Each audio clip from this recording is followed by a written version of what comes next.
Welcome to episode 70 of Sharing Life Lessons. This is season 7. We are one spirit, one soul, and together we are creating a library of stories and life lessons. I am your host Hamidah, and I want to bring you stories because stories matter. Stories inspire, stories teach, and stories heal. I want to welcome you again to this last episode of season 7. This I do with complete gratitude. Gratitude to all you listeners. Gratitude to the monthly subscribers and sponsors who are financially supporting the creation of this podcast. And most of all, gratitude to all 70 wonderful guests who have shared of their time, their stories, and their life lessons. As our guest says in our discussion today, Shukran. It takes a village, and you are Sharing Life Lessons Village. So thank you. I also want to share some very exciting news. I had announced at the beginning of the season that my next goal was to cross 10,000 downloads. Well, we achieved this on August 25th. Yet another thing to be thankful to my listeners, and also a big sense of shukrana/gratitude to my production assistant, the universe. I want to start today's episode with a quote that's very relevant to what you're about to hear. The author of this beautiful quote is unknown, and it says, "It's okay to build character and lose your reputation. Your character is who you are, and your reputation is what others think you are. Stop trying to control the different versions of you that exist in people's mind, and focus on holding vibrational alignment with who you are." Since we've had 3 guests from India for this season, I am delighted to end this season with a very special guest from India. He is the founder of a company called Swayam Connect, which, if translated, means connecting with yourself. For those who may not know this, G after the name of a person you're talking to is a sign of respect. There is so much we have covered in this interview that I want to quickly get you there. So, everyone, please join me in welcoming our guest for today, Pravin Gambhir. Praveen, welcome to Sharing Life Lessons. It is wonderful to have you as a guest on the show. I am so delighted. For the listeners, I want to tell you how Praveen ji and I met. He designed a workshop and he's now executing the pilot project in North America. It is called Personal Mastery.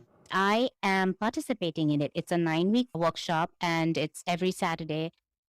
I asked Praveen to be a guest on the show and he graciously accepted. So thank you. Thank you, Hamidah ji. It is such an honor and such a privilege to be able to connect with you on such a wonderful platform. The honor is mine. I want to ask you to please start us off by telling us something about yourself. So, as you've already introduced, currently professionally, I am a founder of a company called Swayam Connect. The vision is very simple. We want to spread peace, love, and joy across people, across humanity. That was definitely not my purpose when I started my career. So professionally, I've done 10 years. I've worked with corporates, started few businesses, been into business coaching. I've helped many businesses grow from a startup to a scale up and from a scale up to even soaring heights. Right now, I'm in that phase of life that I'm just enjoying the grace of God and whatever inspirations I receive, whatever intuitions I get, I try to follow them. I try not to nudge with life too much. And the way the flow takes me, I'm just doing that. Uh, on family front, I stay with my mother. I'm blessed to be in grace of my elders. I'm married for last 12 years to Neha. And I have 2 sons, and it's great learning from them. The elder one is 10 years old and the younger one is 4 years. So that's about me. That's what is happening in life. Those are such lovely ages. I miss those ages. Mine are more grown up than that. Thank you for that information, Praveen. I can't wait to hear your story. I know what it is about, but I don't exactly know what it is, and I am very, very curious. So do tell us your story. Stories, I think that's what really inspired me to be here, Hamidah ji, because it's a platform of sharing life stories. And mine goes back 1983. Okay, and one of the best days of my life that I remember. In the first 5 years, okay, me along with my two elder sisters, my parents, used to stay in a very small apartment. Okay, you can't even call it an apartment. It was just one room. In fact, to tell you the reality, it was my dad's shop. Those were the days it was difficult to pay rent for an apartment and also pay to the shop. So they decided to make a living space within the shop. The 100 square feet ahead would be his shop, and 150 square foot would be my mom's house. And they lived there for 5 years along with three of us kids. And that's where the story began, with the simple fact that the only memory that me and both my sisters have of those times is of gratitude. In Hindi, what we call as shukrana. If I imagine myself today to, live in that kind of a space, I know there will be a lot of complaints. I'll be cribbing about so many things. But today, when I look back, those 5 years of my life, I know gratitude from them. They're just so grateful about that whole situation. And they always remember the kind of fun that we have, the kind of joy that we shared in that small place. So that's where the story started, I think, with such blessed parents who have always seen goodness in everything, who have always seen the brighter side of everything. And that's what made me this kind of a person. Although I remember this huge transformation within me happened when I was at the peak of my career. Like I shared in my introduction, for 10 years I'd worked with corporates. There's a story inside a story I would like to share. Absolutely. Please go ahead. So in Hindi, we always say, Kar bhala to ho bhala. It is, if you do good for others, good will happen to you. So for me, I never had a plan to get into any job. My father owned a business, and the whole plan was that as soon as I complete my education, I'll join his business. That's a very common practice in India. What kind of a business was it, Pravinji? My father owned a business of auto parts for transport vehicles. My first toy that I remember was a hammer that he used to use in his workshop. And that's how I imagined my entire life to be, with that hammer and the chisel working and repairing parts, and that sound that the hammers make. That's all what I imagined my life to be, okay? And this one fine day, we complete our graduation. I see an advertisement, a classified advertisement of a job from a company called Wipro, which is a very reputed IT brand in India. And we come from, I would say it's a small village. It's a small town. You can put it as a type B city called Nasik. So we don't get such IT opportunities over here. So I called up my friend. I know he's looking for an IT job. I said, Chetan, this is a wonderful opportunity. I think you must go there. And he said, thanks. But on the day of interview, this guy calls me and says, Pravin, I am very nervous to go. Can you come along with me for the interview? I've made a resume for you as well. I said, okay, I don't mind. I'll come. A friend in need is a friend indeed. So I went there because he had a pressure of joining the job, and I had no pressure because I did not want to do a job. My interview went so well, I got selected and he did not. And that's how I ended up working 10 years in corporates. And that is what you mean by Karbala to ho bala. I miss for him, but you got it in return. Exactly. It happened for me. And it was not just those 10 years, Hamidah ji. The reason why I'm able to do my work today in North America is because the universe had planned this for me. I was meant to work on this pathway, I believe. Because in 2004, my first job was in a business process outsourcing unit. And our client was Dell. I used to deal with home users of Dell computers. People would call us for troubleshooting their computers. We would help them open up the entire computer or maybe fix their software. 3 years that I worked with North America majorly through various clients, I think that was the training that I got to be able to do the work that I'm doing today. Okay. So universe has its own way of pushing you in the direction that it wants you to. Yep. So after 10 years of corporate career, I thought it's time for me to get back into my own business. So I started businesses. A couple of them failed. The third one really was going great. But suddenly we had a situation in the family. My father passed away. And the scenario was like his business needed to be taken care of for some years at least. So I had to close down my business, and I think that was the time when I realized that, Pravin, you have worked with corporates, you have worked in various businesses, and it was all about earning huge money wherever I would get an opportunity. I was never a kind of person who will shy away from hard work, who will shy away from learning new things. So I always got success. In fact, just because of those two attributes of being open to learning and not shying away from hard work, I got 8 promotions in my 10 years of corporate career. So growth was always there. But 2015, I started realizing, Pravin, there's something more to life than just earning money. By then, it was established for me that whatever work I do, I know I'll do good. It might take me a few months or a year or a couple of years to settle down. But as long as I'm open to learn the new fraternity or the new industry that I'm entering into, and I'm ready to put in the amount of work, results will happen. So that fear never came into me. Okay. By God's grace, my wife also keeps telling me the only thing that I fear is that you are a person with no fears. That's what I want to ask you. Do you think because you are a person with no fear, do you take on risks in life that others would not? Yes, I would like to think it that way. In fact, that is one of the reasons why I could do so many things. See, Hamidah, I'm 38. I've already been bankrupt twice. Mm-hmm. Mm-hmm. I've already seen the highs and the lows in a way. And it just doesn't shake me off.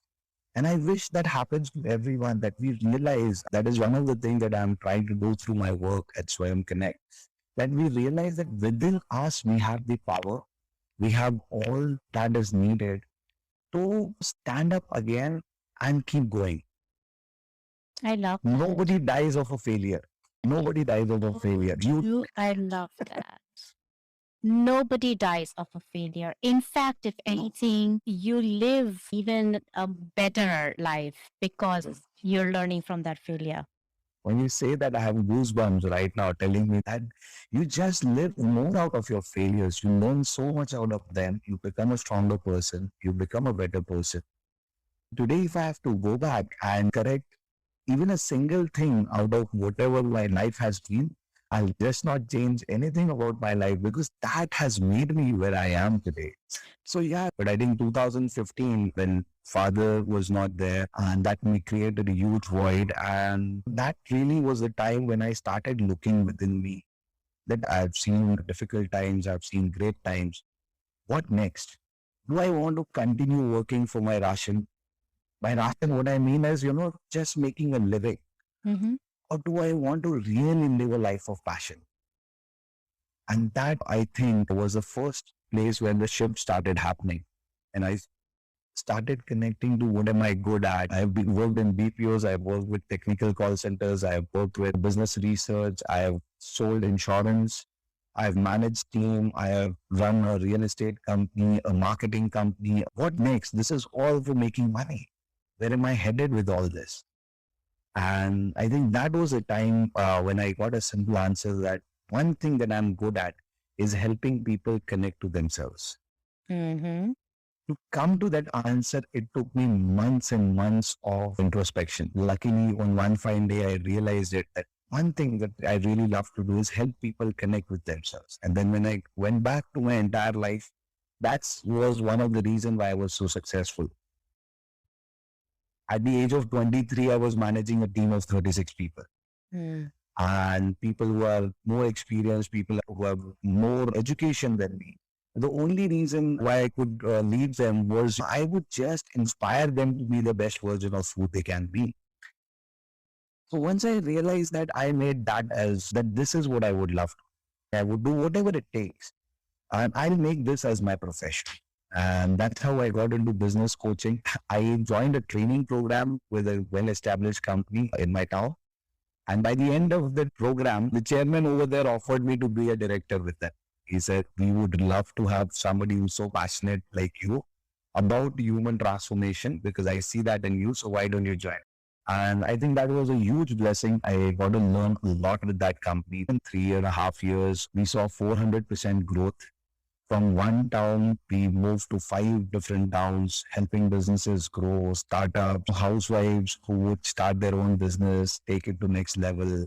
students who were doing startups. So we were part of that journey. A second generation, when they enter into business, the kind of friction the first generation and the second generation has, we were coaching them, all going excellently well. But life has its own ways of whenever you think you have sorted everything out, everything is going great. And that is the time when life will turn the new page and something new happens. And I started feeling that void within me, Hamidah ji, that I know I am helping people, but I am just inspiring them to earn more money. That's all I'm doing. Obviously, that is one very important aspect of life. To be able to survive in today's world, you need a good amount of money. But if earning money becomes your only purpose, we were growing, things were absolutely great. But I could sense it within me that I'm not enjoying this. This is not who I am. And again, that search started within me. I started reading books on purpose of life. Thankfully, that was a time I got one guru in my life, known as Sadhguru Jaki Vasudev. I learned so much from him. I was traveling to different places, connecting more with spirituality, connecting more with yoga. I'd spent time in Himalayas. I'd spent time in ashram. And eventually, somehow, universe saw my hunger of finding my life purpose. And one fine day, I remember that precise moment. I can remember everything about that particular moment. I was sitting in my office. I just had my coffee. I was watching a video. I was about to get into a staff meeting. The staff was still gathering around. And I remember the smell. I remember everything about that room so precisely. And that was a moment I realized that this just one thing, but it has three aspects that I want to do. I just want to spread peace, love, and joy in people because that's who I have been always. Okay, I have been full of joy, full of love. Peace did not come to me naturally. I had to work on it. I worked a lot on it. And today I am happy that most of the time I'm peaceful in life. That moment, Hamidah ji, I realized that this is all what I wanted. So I want to clarify. So you're saying you were sitting at your desk and there is this light bulb that went on. So I was watching one of my Sadhguru's video, which was it like a daily routine that would just set the right tone for me. So I had watched that video many times. But that moment, I think I was ready. The hunger was there. Maybe the faith was there. That I am ready to do whatever it takes to be able to walk on my purpose. So please show me my purpose. What is it that I really want to do? I had gotten to that stage that I was telling my wife, you never know, I'm going to run away from this whole thing and go into Himalayas for a few years. You might not be able to see me. That's the kind of void I was feeling. And I'm almost like running the whole company. Everything is going great, but that's what I'm feeling with it. I want to ask you this again, only because there are so many people out there who, during the time of COVID, have had the chance to reflect and are also maybe feeling that void. And so I understand you said you searched, you soul searched, you introspected, you read books, you had a mentor or a guru. But this love, peace, and joy was something that struck to you that day when you were just looking at this video, and then all of a sudden, poof, it was that. This is what I need to do in life. What I'm trying to get to is you must have been focusing all the time on, I need to find this one thing. And you must be open to your intuitions and messages that were coming from the universe to have had that moment. Is it okay if I share something more in detail about this? Because later on, it became clear how the process works. Okay, till then, I was not clear. Yeah. But today, one of the work that Swayam Connect or Personal Mastery does is to help people find their one thing, one purpose of life. So how it will happen is not up to us. It might happen, you're just walking, you see a magazine stand and something clicks to you. You're staring at something completely else and something else strikes to you. And that is your eureka moment and you realize, wow, this is there. The only way one can be ready, what you were coming to it is that I was ready to receive that message. Okay? So universe will tell you in a very subtle way I always tell my kids that my experience with the universe is like a parent. Everything we would tell our children gently. Please don't do this, Baba. Okay, please don't do it. In a very gentle way. If they don't listen, then the next thing is you shout. I'm telling you not to do this. And the third thing, if they still don't listen, you're going to hold on to them and you're put them into a place that they are not able to do that. That's exactly what universe has done to me so many times. In a very subtle way, it gives me signal, Pravin, this is not the way you want to go. Okay, this is not the right way. So it will nudge me just to go into the right direction. I don't listen because I'm too occupied with my own mind. And then it will shout at me. And then there are times when it will kick me in my back and just throw me from one place to another so that I'm not doing. So what I want to come to is, Hamidah, see that once you are ready, okay, once that hunger is there, once you are ready to go beyond how the masses are making you look at life, how our education is designed us to look at life, how maybe the society has designed us to look at life, is all about getting educated, selling your education to earn money. I always say that we sell our education, we sell our degrees. We will go to a corporate, see, I've got this degree. How much are you ready to pay me against this degree? The way our mind functions is, the other day in one of my training, I was saying that something happens. We look at things, we perceive them in a way, and we make a structure that this is how family is to be. We will look at people, we will look at education, and our mind makes a structure. Okay, this is how education has to be. This is how finances have to be dealt with. This is how you're supposed to work. This is how you're supposed to behave. Okay, all these structures are being made in your mind because mind is trying to navigate through this life. I wish everybody comes to a place sooner that we realize the structures are not reality. We just made it up. In some part of our life, we made up that reality. We thought that's the right way. And believe me, each one of us feels that it is not going the right way. The structures that I've made, they're not working for me. Something within me feels empty. A lot of us feel that, but we don't find the courage to actually ask ourselves, what is that emptiness all about? What do I really want? Which structure is stopping me from living a life that I really want to? When you start seeking that truth, and when that fire happens, what is it that is going to make me happier, more satisfied? What is it that void is all about? That's where we start seeking. I wish that happens to everyone, that the structures we have made, they're just set of beliefs. And most of our beliefs are made at a younger age. So most of the subconscious mind beliefs generally made from age 0 to 20. And we are just living a life out of those beliefs that a teenager had made. See, for this, we need to just always be aware that all this religion, countries, states, education, corporates, business, all this structure is made by humans. We were born in caves. We were born in jungles. We were born in nature.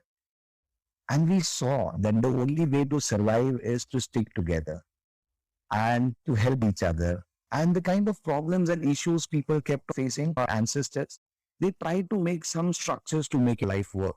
It has taken thousands and thousands of years for us to come to this place where we have managed life so beautifully that our first biggest aspect of life is to be alive, not to die today. Thank God most of the population is not going through life-threatening situation in their entire life. Yeah.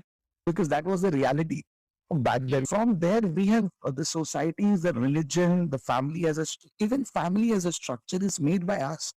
Universe is not giving you family as a structure that we have to live together. Okay, a husband wife is a structure that is made by humans so that it works. So my only invitation that time to myself and to everybody who listens to this is, do not fall prey to structures. Ask yourself, is this structure working for me? Being able to make a living is a structure. Do you want to make a living? What kind of a lifestyle do you want? Living in a house is a structure that you made for yourself to keep yourself safe and provide some luxury. Is it working for me? Is my marriage as a structure working for me? If not, then what will it take to make the structure work? Okay, these structures are not bad. They have been made over the years and years, thousands of years of evolution has brought us to such a wonderful place. Even internet technology is a structure to help us connect. But what am I doing with it? Am I just wasting my time on social media? Or am I using the structures to somehow evolve my life, to feel better about my life, somehow enjoy my life? I think that is what brought me here. I was not enjoying just making money, although I was helping people. And whenever you're ready, Hamidah ji, I think it comes to you. In India, we always have this saying traditionally in yogic culture that whenever the student is ready, the master will appear. I love that saying. Pravinji, I am going to take that as life lesson number one. When you say don't fall prey to these structures, don't follow them blindly. Ask yourself, is this structure working for me? That is an amazing life lesson. Can you please give us more life lessons that you've learned along the way? Because you've had so many experiences and there may be so many life lessons you've learned. Few of them that are very important for me is spend some time with yourself out of these structures. It's very important that you spend time with nature. Nature is where we came from originally. That's the original source. So spend time with nature. Reflect upon yourself what is really important. Once you find it, once you find your answer, it might not be a very big thing, but it is something that you feel it's important for you at this part of life. Another life lesson that I learned, Hamidah, I wish happens to everyone. We use a lot of tools in our outer world. Like you and I are talking to each other. You have a headphone, you have a mic, I have a laptop, camera. All these are tools. Otherwise, it was impossible for me to be able to communicate from India to US, right? Mhm. So we use a lot of external tools to make our life simpler. Similarly, there are a lot of tools and technology to make inner transformation happen. If I don't have peace, if I'm not feeling the love, if I'm not feeling the joy, the answers are not outside. If I use the right guidance, the right support, the right environment, the right tools, I can make those transformations within me. And I can say that because I was not the person the way I am today. It's only by using yoga as a tool, meditation as a tool, journaling, reading, connecting to the right kind of people, maintaining my energy space, so many things I keep using so that there is my inner space is also managed. How much time do you spend on these tools every day? Because here's the question that people are going to have in their heads. I have a family, I have children, I have work, I have parents, I have my religion, I have my volunteering, and there are only 24 hours in a day. Everything about our life can help us grow spiritually. One last advice that I would like to say is being able to practice one thing. And like you said, I have family. If you really want this family to function, it's important that we are completely focused when we are there with the family. You have a job. It's very important that my light of my focus, okay, stays on my job for those 8 hours as long as I'm there. Imagine focus as being a light bulb. It is put right on your forehead. Imagine there is a bulb put on your forehead. So the best spiritual practice that each one can have, no need to find out any additional time. Just ensure that light is there where you are right now. What happens is our focus shifts way too much throughout the day. It is just wandering here and there. So the best spiritual practice, no need to take out any additional time. You're eating right now, ensure your focus. It will tend to move, but you have to practice bringing it back in now. Just bring your focus in whatever you're doing right now. You will see suddenly all these structures, your job, your family, your community, your friends, your religion, your services that you do, everything will start flourishing. Not in terms of growth, but within you, everything will start flourishing if you can just bring in that focus of light on that one area at a time. Sometimes it's not like it comes naturally to me also always, but I've practiced it. A lot of things don't come to us naturally. We could not walk naturally, right? We practiced it. We could not ride a bicycle. We practiced it. We fell. Mhm. We stood up. We practiced. We could not pronounce English in one go, any language to that matter. Mhm. We practiced it. We practiced it. We practiced it. Practiced it. So only one practice, having that focused in your now. And that doesn't require you to go away, take out time from your regular routine. In fact, that will just make you more efficient. Mhm. It will just make you more involved. It will just make you happier. And if you see clearly with that entire focus in that one area of your life, let's say if it is a job, you're completely focused, only then you'll realize it's not working for me. Mm. And that would be a great way to think of doing something else. But first, it is important to bring your entire focus over here. That's a beautiful way to end this interview. I am asking the listeners to consider this a call to action.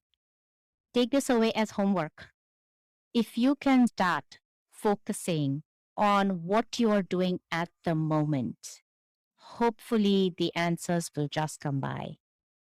And by the way, I do want to let the listeners know that Pravinji is going to have a second batch of personal mastery. If any of the listeners would like to join it, it's a 9 week every Saturday program. The contact information will be on the show notes. You will have to let them know that you are coming through sharing life lessons, because right now participation is by reference only. Is that right, Pravinji? Yes, we are not charging anything for this program as of now. It is coming as a service from us. Although it requires a lot of involvement, there's a lot of time commitment for it. So we want to keep it that way, that people come through some known reference. Anybody who comes from the reference of our particular episode or sharing life lessons as a platform, we would be honored to work with them. Thank you, Pravinji. That was a great conversation. Thank you for your story. Thank you for the life lessons. And it was an honor to have you on the show. Thank you so much, Hamidah ji. I'm so honored and so privileged to be here to be able to share all this. Uh, I hope it helps the listeners and they make the most out of it. Listeners, I really enjoyed talking to Pravinji, and I hope you enjoyed listening to us too. Without further ado, here are my key takeaways from this dialogue. 1.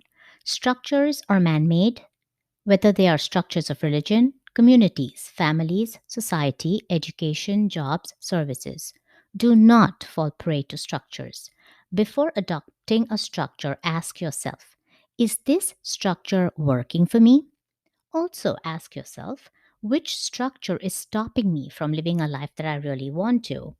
And to this accord, I would like to reread the quote that I read right in the beginning so that you can get the relevance.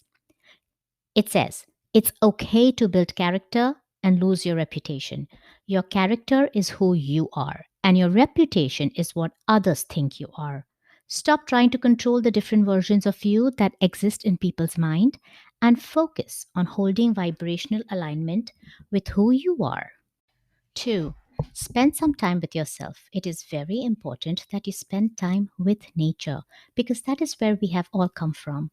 I personally listen to Abraham Hicks' teachings on the law of attraction, and they say, go out in nature and appreciate everything you see because it will put you in a happy place, which in turn will raise your vibration so you can attract more happiness. Try it, it works. Even if you go out for a few minutes every day and say things like, you are my favorite plant, or hey, flower, I love your colors, or dear sun, I am so thankful for your sunshine. It is that simple. 3. Once you find your one thing, have the courage to live it. 4. Focus on the now, whatever it is you're doing at the current time. Focus on it completely. If it is eating dinner with the family, focus. 8 hours at work, focus. You will see if you can start focusing, then you will flourish from within. It may not come naturally at first, but practice it, practice it, practice it till you can focus on demand. And finally, remember, nobody dies of failure. This brings us to the end of not only this episode, but also this season. So I will take your leave for 3 weeks. I will bring you the first episode of season 8 on September 22nd. I have a super amazing guest for you to start us off. I can't reveal the name today because I have still not interviewed him, but it will be an episode worth tuning into. Until then, I hope you will catch up on episodes you may have missed. So, listeners, see you again on Wednesday, September 22nd, with the first episode of season 8. Until then, be happy, be safe, and be well.